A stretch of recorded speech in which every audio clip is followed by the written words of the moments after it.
সবাইকে জয় যিশু। আমাদের মহান প্রেমময় পিতা প্রভু যীশু খ্রিস্টের নামে আমি আপনাদের সবাইকে স্বাগত জানাই। আসুন আজকে আমরা সকালে আমাদের প্রার্থনা, বাইবেল পাঠ এবং ঈশ্বরের সাথে সময় কাটানো আমরা একসাথে করি। আসুন আমরা আজকে ঈশ্বরের বাক্য থেকে পাঠ করি। আমি আজকে পাঠ করব হিতোপদেশ, তার 1 অধ্যায় 7 থেকে আমি 19 পদ পর্যন্ত পাঠ করব। এখানে আমাদের জন্য কিছু রাজা সলোমন কিছু চেতনা বাক্য তিনি দিয়েছেন। আমরা সেই বাক্য আজকে পাঠ করি। সদাপ্রভুর ভয় জ্ঞানের আরম্ভ, অজ্ঞানেরা প্রজ্ঞা ও উপদেশ তুচ্ছ করে। বৎস, তুমি তোমার পিতার উপদেশ শুনো, তোমার মাতার ব্যবস্থা ছাড়িও না, কারণ সেই উভয় তোমার মস্তকের লাবণ্য ভূষণ ও তোমার কণ্ঠদেশের হার স্বরূপ হইবে। বৎস, যদি পাপীরা তোমাকে প্রলোভন দেখায়, তুমি সম্মত হইও না। তাহারা যদি বলে, আমাদের সঙ্গে আইসো, আমরা রক্তপাত করিবার জন্য লুকাইয়া থাকি, নির্দোষ দিগকে অকারণে ধরিবার জন্য গুপ্ত থাকি, পাতালের ন্যায় তাহাদিগকে জীবন্ত গ্রাস করি, গর্তগামীদের ন্যায় সর্বাঙ্গীন গ্রাস করি। আমরা সর্বপ্রকার বহুমূল্য ধন পাইব, লুটিত দ্রব্যে স্ব গৃহ পরিপূর্ণ করিব। তুমি আমাদের মধ্যে একজন অংশী হইবে, আমাদের সকলেরই এক তোড়া হইবে। বৎস, তাহাদের সঙ্গে সেই পথে চলিও না, তাহাদের মার্গ হইতে তোমার চরণ নিবৃত করো, কারণ তোমাদের চরণ অনিষ্টের দিকে দৌড়ে। তাহারা রক্তপাত হইতে বেগে ধাবমান হয়, জাল পাতা হয় অনর্থক কোনো পক্ষীর দৃষ্টিগোচরে, আর উহারা আপনাদেরই রক্তপাত করিতে লুকাইয়া থাকে, আপনাদেরই প্রাণ ধরিতে গুপ্ত থাকে। পরধন অপহারক সকলেরই এই গতি, সেই ধন তৎগ্রাহকদেরই প্রাণ নষ্ট করে। আমেন। ঈশ্বর তার আপন বাক্যে আমাদের প্রত্যেককে আশীর্বাদ করুন। রাজা সলোমন সবথেকে জ্ঞানবান এবং বুদ্ধিমান রাজা ছিলেন, তাই তিনি তার জ্ঞানের কিছু কথা আমাদের মানুষদের জন্য তিনি দিয়ে গেছেন, যাতে আমরাও তার জ্ঞানের এই কথাগুলি আমরা পাঠ করি এবং আমাদের জীবনে কাজে লাগাই। এখানে প্রথমে 7 পদে বলে যে সদাপ্রভুর ভয় জ্ঞানের আরম্ভ, অজ্ঞানেরা প্রজ্ঞা ও উপদেশ তুচ্ছ করে। অর্থাৎ যারা সদাপ্রভুকে ভয় করে তাদের কি বলছে, যে তাদের জ্ঞান সেখান থেকেই শুরু হয়। কারণ ঈশ্বরকে যদি আমরা ভয় না করি, তাহলে আমরা যে জ্ঞান অর্জন করি সেই জ্ঞানে আমাদের কোনো মূল্য থাকে না। আমরা পরবর্তীতে সেই সব বিষয়ে কিছু কথা আমরা দেখতে পাবো। আর এখানে বলা হচ্ছে অজ্ঞানেরা প্রজ্ঞা ও উপদেশ তুচ্ছ করে। অর্থাৎ যাদের মধ্যে জ্ঞান কম আছে, বুদ্ধি নেই, যারা নির্বোধ, তাদেরকে যদি আমরা জ্ঞানের কথা, প্রজ্ঞার কথা বলি, তারা সেগুলো কি করে তুচ্ছ করে, সেগুলো শুনতে চায় না। কারণ কিছু লোক আছে, কিছু মানুষ আছে যারা কম বোঝে। সেই সমস্ত মানুষের কথা এখানে বলা হচ্ছে। বৎস, তুমি তোমার পিতার উপদেশ শুনো, তোমার মাতার ব্যবস্থা ছাড়িও না। অর্থাৎ ঈশ্বরের পরে আমাদের যদি কাউকে ভক্তি এবং শ্রদ্ধা করতে হয়, সে হচ্ছে আমাদের মা বাবা। এবং ঈশ্বর বলেন এখানে যে তোমার পিতার উপদেশ শুনো। কারণ মা বাবা সন্তানের জন্য যে চিন্তা করেন, অন্য কেউ সেরকম চিন্তা করে না। কারণ তিনি মা বাবা কখনোই সন্তানের জন্য কোনো খারাপ চিন্তা করে না, যা কিছু করে সন্তানের মঙ্গলের জন্য। হয়তো সন্তানের দৃষ্টিতে আমরা সেটা দেখি যে না, বাবা মা ঠিক বলছে না, সন্তান মনে করে, কিন্তু পিতামাতা জানে যে কিভাবে তার সন্তানের মঙ্গল হবে বা কোন বিষয়ে তার সন্তানের মঙ্গল হবে, সেটা কিন্তু তারা জানে। তাই এখানে রাজা সলোমন বলেন যে পিতার উপদেশ শোনো, মাতার ব্যবস্থা ছাড়িও না। মা যেভাবে সন্তানকে মানুষ করতে চায়, যেভাবে বড় করতে চায়, যদি কোনো সন্তান সেইভাবে বড় হয়, তাহলে তার জীবনে কোনো দিন কোনো দুঃখ কষ্ট আসে না, কোনো অভাব ঘটে না। কারণ সেই উভয় তোমার মস্তকের লাবণ্য ভূষণ। এই পিতা মাতা আমাদের কি বলছে, যে আমাদের মাথার মুকুট স্বরূপ, তাই না? ও তোমাদের কণ্ঠদেশের হার স্বরূপ। আমরা মানে সব থেকে বেশি মানুষকে সৌন্দর্য লাগে যদি গলায় একটা হার পরে এবং মাথায় একটা মুকুট থাকে। সেই গলায় হার এবং মুকুট এখানে ঈশ্বর বলছেন যে পিতামাতাকে সম্বোধন করা হয়েছে। বৎস, যদি পাপীরা তোমাকে প্রলোভন দেখায়, অর্থাৎ মা বাবা ছাড়া অন্য কেউ তোমাকে যে বিষয়ে প্রলোভন দেখাবে, সেখানে বলছে যে তুমি সম্মত হইও না, কারণ তারা রক্তপাতী, অর্থাৎ তারা তোমার সব সময় অমঙ্গল করতে তারা ব্যস্ত। কারণ অন্য কেউ তোমার ভালো কখনো দেখতে পারে না। আমরা যাকেই দেখি না কেন, সে কিন্তু উপরে উপরে বলে, কিন্তু ভেতরে ভেতরে সে হিংসা করে, রাগ করে, আবার যাতে ক্ষতি হয় সেই চেষ্টা করে। তাই রাজা সলোমন বলছেন যে তুমি পাপীদের প্রলোভনে পড়ো না। কারণ অনেক সময় বাচ্চাদের ইয়াং বয়সে আমরা দেখি যে তারা মা বাবার থেকে বন্ধুবান্ধব অন্যজনের প্রতি তারা বেশি আসক্ত হয়, বেশি তাদেরকে ভরসা করে। কিন্তু প্রিয় ভাই বোনেরা, আমি বলবো যে মা বাবা যেটা করেন, যা আমাদের জীবনের জন্য যে কিছু পরিকল্পনা করে থাকেন, তারা কিন্তু আমাদের মঙ্গলের জন্য করেন। এই কথাটা আমাদের মনে রাখতে হবে এবং আমাদের সেই পথে চলতে হবে।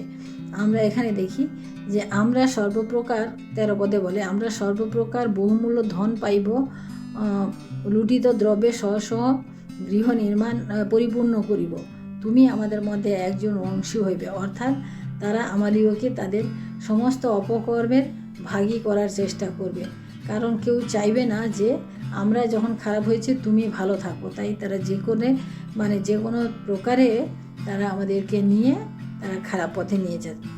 16 পদ বলে, কারণ তোমাদের চরণ অনিষ্টের দিকে দৌড়ে, তারা রক্তপাত করিতে বেগে ধাবমান হয়।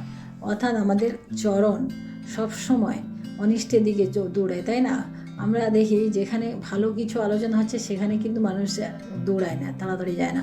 কিন্তু যেখানে মারামারি হচ্ছে সেখানে কিন্তু দেখবেন পাড়াতে সবাই বেরিয়ে গিয়ে দেখছে যে ওরে বাবারে কী হচ্ছে এখানে, চলো ওখানে দেখি। আর সেখানে গিয়ে আমরা কি করি, টুংটাং করে কিছু একটা বলি বা কিছু একটা মন্তব্য করি, কিছু একটা গণ্ডগোল লাগিয়ে দিয়ে আবার কি করি, দৌড়ে পালিয়ে আসি। সেই জন্য বলছে যে আমাদের চরণ এইভাবে খারাপের দিকে তাড়াতাড়ি যায়, কিন্তু ভালোর দিকে যায় না। আমাদের এই কান পাতা, জাল পাতা, অর্থাৎ জাল পাতা, আমাদের একটা অন্যের কথা শোনা বা অন্যের বিষয়ে আমাদের আলোচনা করা, এটা কিন্তু আমাদের একটা স্বভাবসিদ্ধ বৈশিষ্ট্য হয়ে গেছে। 18 পদে বলে, আর উহারা আপনাদেরই রক্তপাত করিতে লুকাইয়া থাকে। অর্থাৎ এতে কি হয়, আমরা আমাদের নিজেদের অনিষ্টটা করি। যখন আমরা এই ধরনের কাজ করি, এই ধরনের ব্যবহার করি, তখন কিন্তু আমরা আমাদের নিজেদের অনিষ্ট করি। কারণ যেখানে মারপিট হচ্ছে, ঝগড়া হচ্ছে, সেখানে আমি বুঝলাম না, শুনলাম না, চলে গেলাম, দিয়ে দু একটা বেশ নিজের মতো করে লেকচার দিলাম, দু একটা খুশিও দিলাম, চলে আসলাম, কিন্তু সেখান থেকে আমার জীবন নাশেরও সম্ভাবনা থেকে থাকে। কারণ সেটা উত্তেজিত, মানুষ আবেগে পরিপূর্ণ হয়ে সেখানে মানুষ চিৎকার চেঁচামেচি বা ঝগড়া করছে, সেখানে আমাদের যাওয়া উচিত নয়। সেই জন্য রাজা সলোমন বলে যে 19 পদে, পরধন অপহারক সকলেরই এই গতি। অর্থাৎ যারা এইভাবে চলে তারা কিন্তু অন্যের কখনোই ভালো করতে চায় না, তারা অন্যের অনিষ্ট সাধনে সর্বদা ব্যস্ত থাকে। তাই প্রিয় ভাই বোনেরা, আজকে আমরা যে এই সলোমনের যে হিতোপদেশ থেকে যে উপদেশ আমাদের জীবনের জন্য তিনি দিয়ে গেছেন, যা আমাদের জীবনে খুব গুরুত্বপূর্ণ এবং কাজে লাগে, আমরা সেই উপদেশ মেনে চলি। আমরা যেন প্রতি মুহূর্তে আমরা যেন নিজেদের চরণ ফেলার আগে আমরা যেন 10 বার করে ভাবি যে কার সাথে আমরা চলছি, কার পথে থাকছি, কার সাথে আমাদের আলাপ আলোচনা হচ্ছে, সেটা যেন আমরা রাখি। কারণ আমাদের ঈশ্বর যেখানে সন্তুষ্ট নয় সেখানে আমাদের গমন করা বা যাওয়া একেবারে উচিত নয়। কারণ আমাদের ঈশ্বরকে সন্তুষ্ট রাখতে হলে আমাদের ঈশ্বরের কথা মেনে চলতে হবে, ঈশ্বরের বাক্য মেনে চলতে হবে, অর্থাৎ আমাদেরকে ঈশ্বরের সাথে চলতে হবে। তাই প্রিয় ভাই বোনেরা, আজকে আসি আমরা আমাদের ঈশ্বরকে ধন্যবাদ দিই এবং তার সঙ্গে আমাদের পিতামাতাকেও আমরা ধন্যবাদ দিই। কারণ এই জগতে তারা আমাদেরকে আমাদের পরিচর্যা করার জন্য নিজেদের জীবনকে তারা লাগিয়ে দেন, তাদের নিজেদের জীবনের সুখ শান্তি সমস্ত কিছু তারা বিসর্জন দেয় শুধুমাত্র আমাদের ভালো করার জন্য, আমাদের ভালো রাখার জন্য। তাই প্রিয় ভাই বোনেরা, আজকে আসুন আমরা সেই সলোমনের জ্ঞানের জন্য আমরা ঈশ্বরকে ধন্যবাদ দিই এবং আমরা এইটুকু ধন্যবাদ দিই যে আমাদেরকে ঈশ্বর আমাদের পিতামাতা দিয়েছেন এবং সেই পিতামাতা আমাদের জীবনে মুকুট স্বরূপ, আমাদের গলার হার স্বরূপ তারা রয়েছেন। এই জ্ঞান, এই বুদ্ধি যেন আমাদের জীবনে থাকে। আমরা অনর্থক মানে পিতামাতাকে অবজ্ঞা যেন না করি এবং আমাদের পিতামাতার জন্য যেন অন্যের কাছে আমরা নিজেদেরকে প্রকাশ না করি, কারণ আমাদের পিতামাতা যা কিছু করেন আমাদের ভালোর জন্যই করেন। তাই আসুন প্রিয় ভাই বোনেরা, আমরা আজকে প্রার্থনা করি। Hallelujah, hallelujah, hallelujah. মহান প্রেমময় পিতা, তোমার মহান নামে ধন্যবাদ প্রশংসা করি প্রভু। আজকের এই সকালে প্রভু আর একটিবার প্রভু আমি তোমার চরণে উপস্থিত হয়েছি প্রভু, তাই তোমায় ধন্যবাদ দিই পিতা। পিতা এই হিতোপদেশের বাক্যগুলি দ্বারা প্রভু আমরা যা শিক্ষা লাভ করতে পারলাম প্রভু গো, তুমি এখানে বলেছো প্রভু, ঈশ্বরকে যারা ভয় করে তাদের জ্ঞান প্রভু সবসময় পরিপূর্ণ থাকে, কারণ আমাদের সেখান থেকে জ্ঞানের আরম্ভ হয় প্রভু। তাই তোমায় ধন্যবাদ দিই পিতা। পিতা তুমি বলেছো পিতামাতার কথা শুনতে, পিতামাতার পথে যেভাবে আমাদেরকে চালনা করেন সেইভাবে চলতে। তাই প্রভু আমরা জানি প্রভু, সেই স্বর্গের জীবন্ত ঈশ্বর তিনি আমাদিগকে এই জগতে সৃষ্টি করে পাঠিয়েছেন, কিন্তু এই সৃষ্টিকে রক্ষণাবেক্ষণ করার দায়িত্ব প্রভু আমাদের পিতামাতার প্রভু। সেই পিতামাতা তাদের নিজের জীবন দিয়ে প্রভু গো তিনি যত্ন করে আমাদিগকে তিলে তিলে বড় করেন, এবং একদিন প্রভু আমরা সেই পিতামাতাকে ভুল বুঝি এবং পিতামাতার থেকে দূরে সরে যাই। প্রিয় ভাই বোনেরা, আজকে আমরা এই ভুল যেন না করি, এইভাবে আমরা যেন পিতামাতাকে শ্রদ্ধা করি, সম্মান করি এবং আমাদের পিতামাতার আদেশ যেন আমরা মেনে চলি, কারণ ঈশ্বর আমাদিগকে যে আদেশ দেন সেই মহান আদেশ আমাদিগকে মানতে হবে। তার তিনি বলেন আমাদের পিতামাতাকে সম্মান করা, পিতামাতাকে ভালোবাসা আমাদের দরকার। তাই প্রিয় ভাই বোনেরা, আমরা ঈশ্বরের বাক্যকে আমরা যেন মেনে চলি, আমাদের কথা নয় কিন্তু ঈশ্বরের কথা ভেবে আমরা মেনে চলি, কারণ ঈশ্বর সর্বশক্তিমান, তিনি সর্ববিরাজমান এবং সব জায়গায় তিনি আমাদিগকে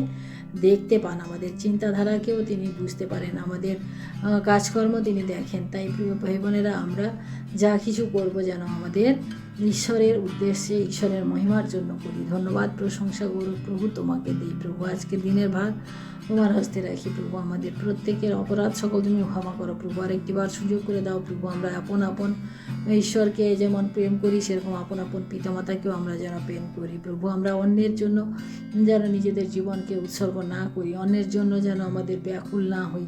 তাই ধন্যবাদ করি প্রভু, তুমি আমাদেরকে এই সুন্দর বাক্যের মধ্যে আজকে তুমি আমাদেরকে পরিচালনা করলে, তোমায় ধন্যবাদ করি প্রভু। সারাটা দিনের ভার তোমার হস্তে রাখি প্রভু, তুমি আমাদের সঙ্গে থাকো, আশীর্বাদ করো।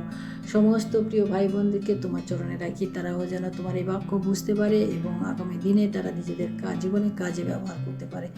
ধন্যবাদ, মহিমা, গৌরব, প্রশংসা তোমাকে দিয়ে এই বিনতি প্রার্থনা চাই আমাদের মুক্তিদাতা ত্রাণকর্তা প্রভু যীশু খ্রিস্ট তোমারই নামে, আমেন। সবাইকে জয় যিশু। সবাই ভালো থাকবেন, সুস্থ থাকবেন। আজকের দিনটি সবার শুভ হোক। জয় যিশু।